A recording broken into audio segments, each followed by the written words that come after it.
بکرا آ گیا، بکرا آ گیا، بکرا آ گیا۔ ابو ابو، آپ اتنا پیارا بکرا لے کے آئی ہیں، اتنا پیارا بکرا لے کے آئی ہیں، میں تو اس سے بہت کھیلوں گا۔ آج بھی گڈو آ گیا ہمارا بکرا۔ چلو اب اس کا خیال رکھنا ہے، زیادہ شرارتیں نہیں کرنی، یہ ہم قربانی کے لیے لے کر آئے ہیں۔ میں ذرا اس کے کھانے پینے کے لیے سامان لے کر آتا ہوں، تم بکرے سے کھیلو۔ ٹھیک ہے ابو۔ بکرا بکرا، اتنا پیارا بکرا ہے، یہ تو میرا اتنا پیارا سا بکرا ہے، یہ کچھ بول کیوں نہیں رہا بکرا؟ وہ یہ کس طرح کا بولتا ہے بکرا؟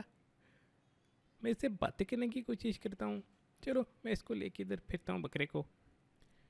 آجو بکرے، ہم پھرتے ہیں یہاں پر، آجو میرے ساتھ، آجو آجو بکرے۔ بکرے، آپ کا کیا حال ہے بکرے؟ آپ کچھ بولتے کیوں نہیں ہو بکرے؟ میں بولتا ہوں۔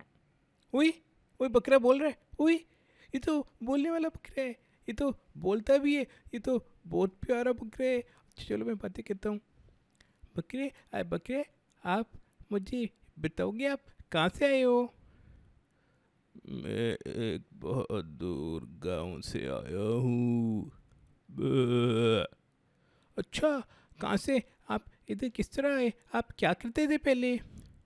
میں اپنے مالک کے پاس ایک گاؤں میں رہتا تھا، اور روزانہ صبح صبح اپنے دوستوں سے، دوسرے بکروں سے ملنے جاتا تھا، اور پھر واپس آ کر خوب کھاتا پیتا تھا، سبز سبز گھاس کھاتا تھا، درختوں کے پتے کھاتا تھا، اور خوب موٹا ہو گیا تھا میں۔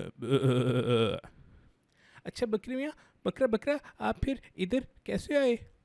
پھر کیا ہوا، ایک دفعہ میں اپنے دوست بکروں سے ملنے گیا، تو میں نے دیکھا کہ سارے بکرے تو کہیں چلے گئے ہیں، بس تھوڑے سے بکرے رہ گئے ہیں۔ میں نے پھر ان بکروں سے پوچھا کہ باقی بکرے کدھر گئے ہیں؟ انہوں نے مجھے بتایا کہ قربانی کی عید آ رہی ہے، اس لیے سب بکرے وہاں چلے گئے ہیں۔ اچھا، پھر آپ ادھر کیسے آئی؟ پھر کیا ہوا کہ ایک دن میرا مالک مجھے لے کر شہر کی منڈی میں آ گیا، اور یہاں لا کر اس نے مجھے رکھ دیا۔ منڈی میں تو بڑا برا حال تھا، بہت گرمی تھی، اور اچھا کھانا بھی نہیں تھا، اور لوگ آ کر مجھے تنگ کرتے تھے، مجھے سکون سے بیٹھنے بھی نہیں دیتے تھے، کبھی اٹھا کے ادھر پھراتے تھے، کبھی ادھر پھراتے تھے۔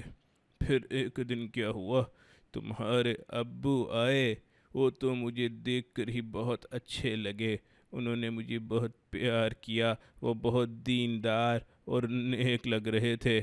میں تو بہت خوش ہوا، اور دل ہی دل میں دعائیں کر رہا تھا کہ اللہ تعالیٰ مجھے ان نیک بندوں کے پاس بھیج دے، تاکہ یہ میرا خیال بھی رکھیں گے۔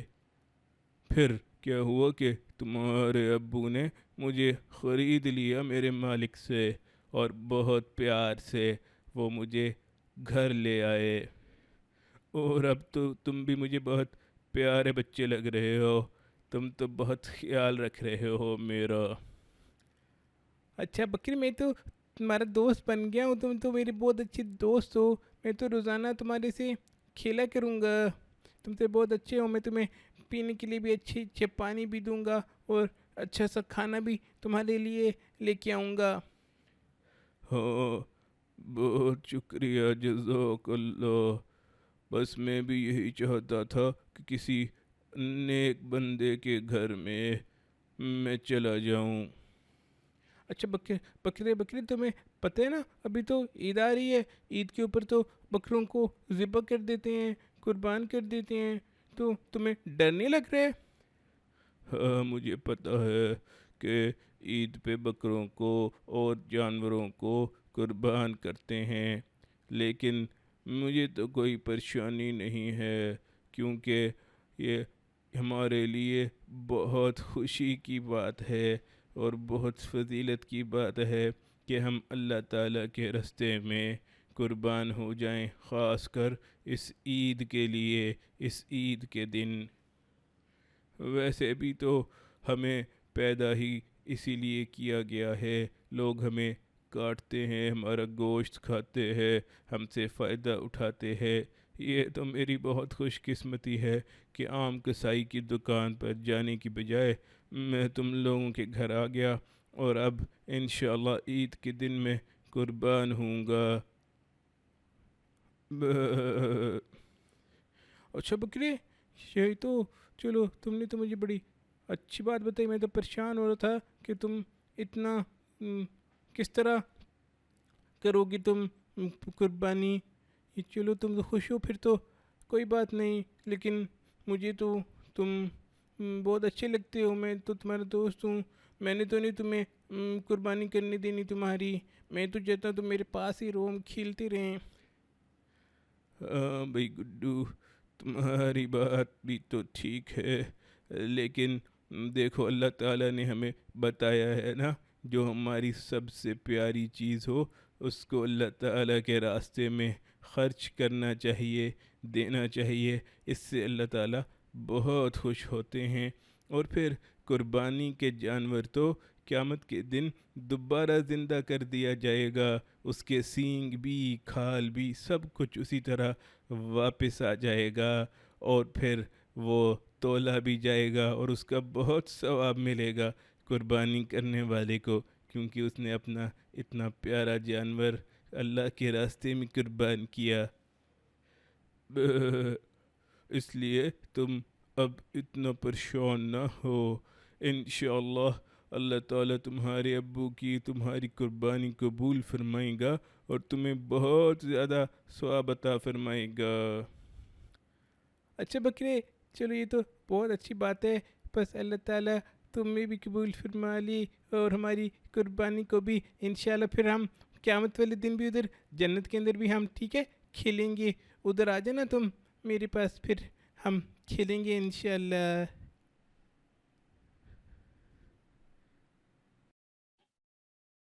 السلام علیکم ورحمۃ اللہ وبرکاتہ۔ پیارے بچوں، امید ہے آپ سب خیریت سے ہوں گے اور آپ کو ہماری آج کی کہانی بھی بہت پسند آئی ہوگی۔ بچوں، آج کی کہانی میں ہمیں یہ سبق ملتا ہے کہ جو بڑی عید آ رہی ہے اس کے اوپر ہم نے قربانی کرنی ہے، تو اس کو بہت خوش دلی سے کرنا چاہیے۔ اپنا پیارا جانور ہم اللہ تعالیٰ کے راستے میں ذبح کر رہے ہیں تو اس کو خوشی خوشی کرنا چاہیے، اور جانور کا خیال بھی بہت رکھنا چاہیے، کہیں ایسا نہ ہو کہ جانور کو کوئی تکلیف پہنچے، اس کا بہت خیال رکھنا چاہیے۔ اور ہمیں چاہیے کہ بہت خوشی سے اس جانور کو اللہ تعالیٰ کے راستے میں صرف اللہ تعالیٰ کو راضی کرنے کے لیے، اللہ تعالیٰ کو خوش کرنے کے لیے ہم قربان کریں اور ذبح کریں۔ اب چلتے ہیں ہم اپنے نیکسٹ سیگمنٹ کی طرف، جس میں ہم آپ کو بتائیں گے کہ آج رحمت والے باغ میں کن بچوں کے نام آئے ہیں۔ تو چھوٹے بچوں میں سب سے پہلے ہمارے پاس پہلے نمبر پر آئے ہیں محمد بن شہزاد۔ ماشاءاللہ اس بار محمد بن شہزاد کی نمازیں بھی کافی اچھی جا رہی ہیں اور سنتوں پر بھی عمل جا رہا ہے۔ آپ کو بہت بہت مبارک ہو، اللہ تعالیٰ آپ کو قبول فرمائے، آپ کے لیے آسانیاں پیدا فرمائے۔ اس کے بعد ہمارے پاس سیکنڈ نمبر پر ہیں عاتقہ محمود۔ ماشاءاللہ عاتقہ محمود بھی سنتوں پر عمل کر رہی ہیں اور ان کو دعائیں بھی یاد ہیں۔ اللہ تعالیٰ آپ کو مزید عمل کرنے کی توفیق عطا فرمائے اور قبول فرمائے۔ اس کے بعد بڑے بچوں میں رحمت والے باغ میں ہمارے پاس اس بار پھر پہلے نمبر پر آئی ہیں عائشہ شہزاد اور فاطمہ شہزاد۔ آپ دونوں کو بہت بہت مبارک ہو، ماشاءاللہ آپ کی نمازیں ہمیشہ کی طرح بالکل پوری جا رہی ہیں اور سنتوں پر عمل بھی بہت اچھا جا رہا ہے۔ ماشاءاللہ اللہ تعالیٰ اس میں آپ کو مزید ترقی عطا فرمائے، مزید کامیابی عطا فرمائے اور قبول فرمائے۔ اسی طرح کوشش کرتے رہیں، ماشاءاللہ آپ کا ہوم ورک بہت اچھا ہوتا ہے۔ اب بچوں ٹائم ہوا ہے ہمارے نیکسٹ سیگمنٹ میں، جس میں ہم آپ کو روزے کے بارے میں بتا رہے تھے۔ ہم نے آپ کو روزے کی کچھ فضیلتیں بتائی تھیں اور روزہ رکھنے کے کچھ فوائد اور فائدے بتائے تھے۔ آج ہم آپ کو بتائیں گے کچھ مزید فضیلتیں روزوں کی، اور اس کے اندر آج سب سے پہلے ہم آپ کو بتائیں گے کہ ذی الحج کے 9 روزوں کی کیا فضیلت ہے۔ جیسا کہ آپ کو پتہ ہے کہ ذی الحج کا مہینہ شروع ہو گیا ہے، یہ اسلامی مہینوں میں آخری مہینہ ہے، اور اس کے اندر حج بھی ہوتا ہے اور قربانی بھی ہوتی ہے، اور یہ جو پہلی 9 دن ہیں ذی الحج کے، ان کی بہت زیادہ فضیلت آئی ہے، اس کا قرآن پاک میں بھی ذکر آیا ہے اور احادیث میں بھی اس کی بہت فضیلت آئی ہے۔ تو بچوں، روزے کے لحاظ سے خاص کر اس کی بہت فضیلت ہے۔ ایک تو یہ کہ اس کے اندر اگر آپ ایک دن کا روزہ رکھیں گے تو ہر دن کا روزہ رکھنے پہ آپ کو 1 سال کے روزے کے برابر ثواب ملے گا۔ یعنی اس کا اتنا بڑا اجر ہے، اتنا زیادہ ثواب ہے کہ اگر آپ ایک روزہ رکھیں گے تو آپ کو 1 سال کے روزے کے برابر ثواب ملے گا، جیسا کہ آپ نے 1 سال روزے لگاتار رکھتے رہے، اتنا زیادہ اس کا ثواب ہے۔ اور خاص کر جو 9 ذی الحج، جس کو یوم عرفہ بھی کہتے ہیں، جب 9 ذی الحج کا روزہ رکھیں گے، یعنی عید سے ایک دن پہلے کا روزہ رکھیں گے، تو اس سے آپ کے 2 سال کے گناہ معاف ہو جاتے ہیں۔ حدیث میں آیا ہے کہ 1 سال پہلے اور 1 سال بعد والے گناہ اللہ تعالیٰ معاف فرما دیتے ہیں۔ تو کوشش کریں کہ ان دنوں میں جو بچے روزہ رکھ سکتے ہیں وہ روزہ رکھیں، اگر باقی دنوں کا نہیں رکھ سکتے تو کوشش کریں کہ 9 ذی الحج کا روزہ تو ضرور رکھیں۔ اور اس کے بعد اس کی رات کو عبادت کرنے کا بھی بہت زیادہ ثواب ہے، یعنی ہر رات کو عبادت کرنا ایسا ہے جیسا کہ آپ نے لیلۃ القدر میں عبادت کی، تو اس کی راتوں کو بھی عبادت ضرور کریے، کوشش کریں جتنی بھی ہو سکتی ہے عبادت وہ ضرور کریں۔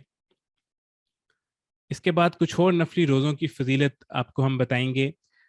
رمضان کے علاوہ جو دوسرے نفلی روزے ہوتے ہیں، آپ کو پتہ ہے بچوں، رمضان کے بعد شوال کا مہینہ آتا ہے، تو شوال کے مہینے کے جو 6 روزے ہوتے ہیں، حدیث میں آتا ہے جس کا مفہوم ہے کہ جس نے شوال کے یہ 6 روزے رکھے تو یہ ایسا ہے گویا کہ اس نے پورے سال کے روزے رکھے۔ تو رمضان کے بعد شوال میں 6 روزے رکھنا یہ ایسا ہے جیسے پورے سال کے روزے رکھے، اس کو لگاتار بھی رکھ سکتے ہیں اور لگاتار کی بجائے ویسے بھی رکھ سکتے ہیں، لیکن شوال کے اندر کبھی بھی آپ روزہ رکھ لیں تو 6 روزے پورے کر لیں تو اس کا انشاءاللہ بہت زیادہ ثواب ہے۔ اس کے علاوہ بچوں، ایام 20 کے روزے، ایام 20 ہر اسلامی مہینے، یعنی قمری مہینے جو چاند والے مہینے ہوتے ہیں، اس کا 13، 14 اور 15 تاریخ جو ہوتی ہے اسلامی مہینے کی، 13، 14 اور 15 تاریخ، ان کو ایام 20 کہتے ہیں۔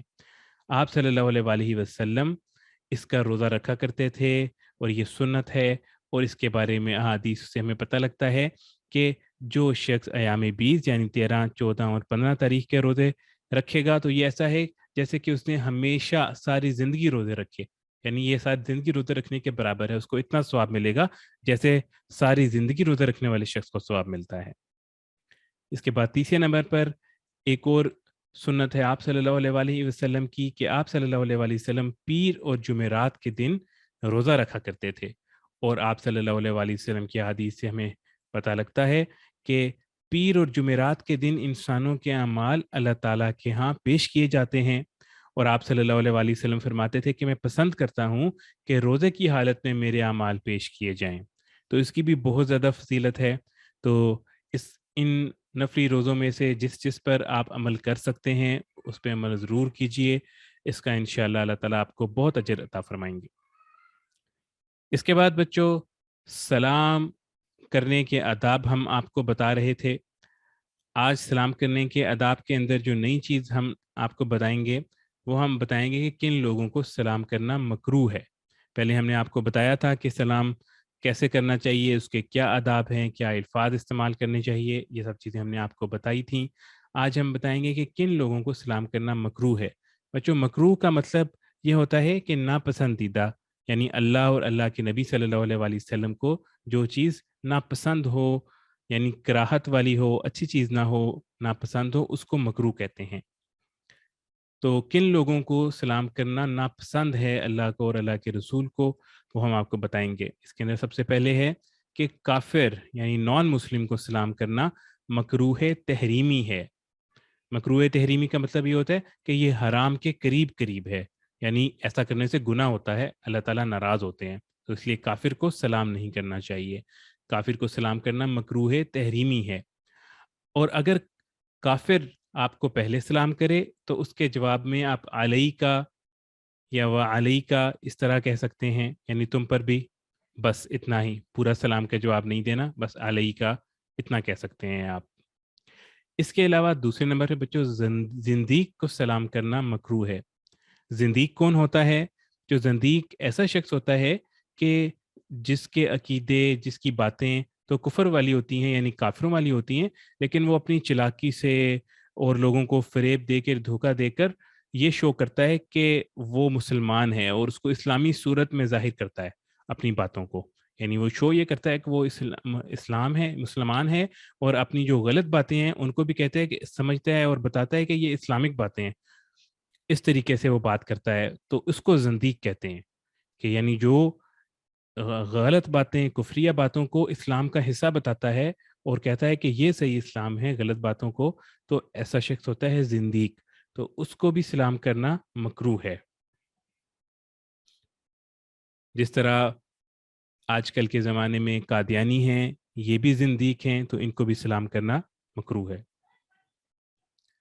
اس کے علاوہ تیسرے نمبر پر جو شخص برسر عام گناہ کرتا ہو اس کو سلام کرنا مکروہ ہے، یعنی جو شخص کھلم کھلا گناہ کرتا ہو، سب کے سامنے گناہ کر رہا ہے، اس کو بھی سلام کرنا مکروہ ہے۔ چوتھے نمبر پر جوان اجنبی عورتوں اور اجنبی مردوں کو سلام کرنا مکروہ ہے، اور اگر اجنبی بہت بوڑھا ہو یا بوڑھی ہو تو سلام کرنا جائز ہے، یعنی غیر عورت اور غیر مرد کو سلام کرنا مکروہ ہے جو ینگ ہوں۔ پانچویں نمبر پر کہ کافر کو کسی ضرورت کی وجہ سے سلام کرنا، یعنی اگر جس طرح کچھ آپ کی میٹنگز ہو رہی ہیں، آپ کی ڈیلنگز ہو رہی ہیں نان مسلم کے ساتھ، کافروں کے ساتھ بات کرنے کی ضرورت پڑ رہی ہے، تو اس کی وجہ سے اگر سلام کرنے کی ضرورت پیش آئے تو جو معاشرتی الفاظ، یعنی جو ہماری سوسائٹی کے اندر الفاظ یوز ہوتے ہیں وہ استعمال کرنے کی گنجائش ہے، وہ کر سکتے ہیں، جس طرح آپ صبح بخیر یا گڈ مارننگ یوز کرتے ہیں یا آداب وغیرہ، یہ الفاظ جب یوز کرتے ہیں ان کی گنجائش ہے، یہ یوز کرنا جائز ہے، لیکن آپ سلام کا لفظ استعمال نہیں کر سکتے ان کے لیے۔ اور لیکن اگر کوئی ایسا لفظ ہو جو کہ ان کا مذہبی لفظ ہے، سلام کرنے کا طریقہ ہے ان کا، جس طرح ہندو کرتے ہیں نمستے یا اس طرح کی بات، تو یہ کہنا درست نہیں ہے، یہ کہنا جائز نہیں ہے۔ تو اگر کبھی نان مسلم کو بات کرنے کی ضرورت پڑے تو جو معاشرتی الفاظ ہیں اسلام کے، صبح بخیر، آداب، گڈ مارننگ، اس طرح کی چیزیں آپ استعمال کر سکتے ہیں، لیکن جو اسلامک ورڈز ہیں یا نان مسلمس کے اپنے ریلیجیس ورڈز ہیں وہ آپ استعمال نہیں کر سکتے، جس طرح نمستے وغیرہ کہنا، یہ درست نہیں ہے۔ بچوں یہاں پر ہمارا چھوٹے بچوں کا سیشن ختم ہوتا ہے۔ اب میں ریکویسٹ کرتا ہوں عامر جواد صاحب سے کہ وہ نیکسٹ سیشن شروع کریں۔ السلام علیکم ورحمۃ اللہ وبرکاتہ۔